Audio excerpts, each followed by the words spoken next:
Samedi 20 mai, le corps d'Harry Boulogne, 60 ans, était retrouvé sans vie en état de décomposition avancée dans son appartement du 15e arrondissement de Paris. La compagne de celui qui a toujours clamé être le fils illégitime d'Alain Delon a été placée en détention provisoire ce lundi 22 mai. Selon Le Parisien, elle a été mise en examen pour non-assistance à personne en danger, homicide involontaire, transport, détention, acquisition et cession de stupéfiants.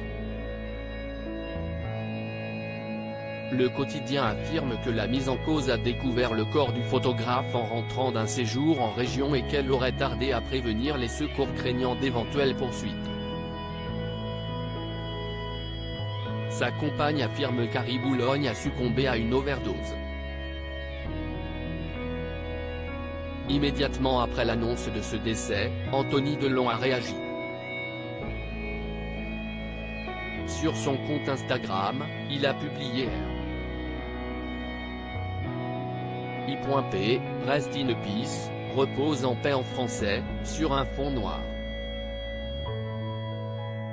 Repose en paix Harry. Une destinée tragique. Tristesse. Une pensée ce soir pour ses deux enfants, a-t-il écrit en légende en pensant à Charles, âgé de 24 ans, et à Blanche, âgée de 17 ans. Les internautes ont été nombreux à commenter la publication du fils aîné d'Alain Delon. L'un d'entre eux a retenu l'attention de l'acteur déclarant qu'Harry Boulogne était sûrement au paradis avec sa mère chérie. La réaction d'Anthony Delon ne s'est pas fait attendre. Vous savez, sa mère l'a mis dans l'héroïne à 14 ans. Il en parle dans son ouvrage. Le cas contraire, les choses auraient peut-être été différentes. On file pas de l'héros à son gamin de 14 ans.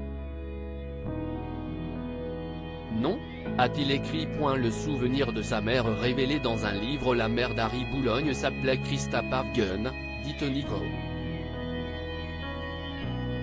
Décédée à Ibiza en 1988, la chanteuse allemande faisait partie du groupe The Velvet Underground.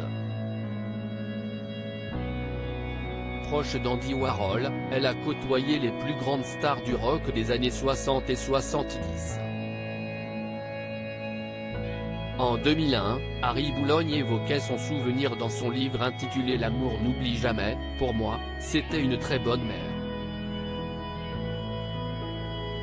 Elle m'a tout donné.